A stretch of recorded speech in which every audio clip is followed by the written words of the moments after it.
Di beberapa masjid kita lihat begitu banyak larangan-larangan. Seakan-akan pengurus masjid adalah tuan daripada masjid. Anak-anak tidak nyaman di masjid. Orang tua tidak nyaman di masjid. Hadirin sekalian, mall buka 24 jam, hotel buka 24 jam, tapi masjid tidak buka 24 jam.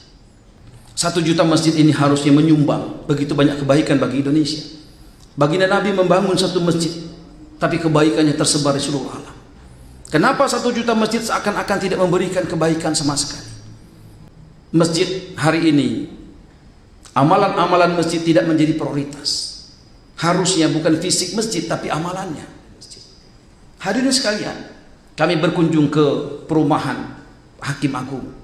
Dulu masjidnya kecil, pengurusnya larangannya banyak. Dilarang tidur di masjid, dilarang makan di masjid, dilarang minum di masjid, dilarang ke WC, semuanya banyak betul. Akhirnya masjidnya sepi, dan kemudian pengurusnya mati. Ganti pengurus Pak Paujan, berubah cakrawalanya. Bagaimana menjadikan masjid menjadi tempat menyenangkan. Alhamdulillah sekarang Grab datang ke masjid. Walaupun tadi tidak sholat, hanya ke WC dibiarkan, tapi lama kelamaan Grab pun sholat di sana. Disediakan makanan di sana, disediakan es krim untuk anak-anak di sana. Subhanallah, hari ini masjidnya 4 lantai. Jamaahnya penuh tumpah ruah.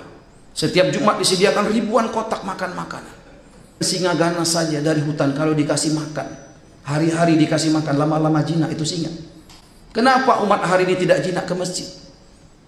Saya tanya kepada anak-anak muda yang di terminal, kenapa kalian tidak ke masjid? Mereka katakan, Pak, kami bukan nggak mau ke masjid, kami ke masjid malas. Di masjid sombong-sombong, Pak. Imam masjidnya sombong, jamaahnya sombong, pengurus masjidnya sombong, nggak ada senyum di masjid. Kalau di terminal ini, Pak, kami 1 gelas kopi bisa sama-sama. Kami bertegur sapa, saling senyum di sini, Pak. Enak. Saya catat. Kami datang ke mall, kami tanya anak-anak ABG, kenapa kalian tidak datang ke masjid? Masjid panas, Pak. Di mall dingin. Di masjid tidak ada senyum. Di mall walaupun satpamnya nampak bengis, kumis tebal, tapi senyumnya manis. Kami tanya anak-anak yang kemudian nongkrong di PlayStation, kenapa kalian tidak ke masjid? Pak, kami di masjid sering dimarahi, Pak. Kami diusir di masjid, jadi kami lebih senang main PlayStation di sini. Di sini dikasih teh botol dingin, Pak. Hadirin sekalian, kami catat dan kita programkan agar kemudian terjawab bahwasanya masjid adalah rumah Allah, masjid tak menjadi tempat yang paling menyenangkan di muka bumi. Maka alhamdulillah preman-preman kita undang datang untuk makan ngopi di masjid. Mereka tidak sholat, kita biarkan. Hari kedua begitu, lama kelamaan mereka nggak aneh hati kemudian sholat. Lama kelamaan kita ajak juga itikaf mereka, ajak mereka memikirkan agama, ajak mereka mengusahakan agama dari masjid ke masjid, dari kampung ke kampung.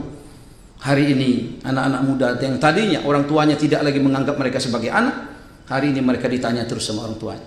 Kita minta anak-anak muda tampil ke depan. Mantan-mantan preman tadi dengan tatonya tampil ke depan membaca kitab. Mereka katakan, Pak, saya nggak bisa bahasa Arab. Enggak usah dibaca Arabnya, saya juga nggak ngerti bahasa Arab. Udahlah, kamu baca yang kamu ngerti aja, bahasa Indonesia aja. Maka dia baca padilahnya sholat, bahaya meninggalkan sholat.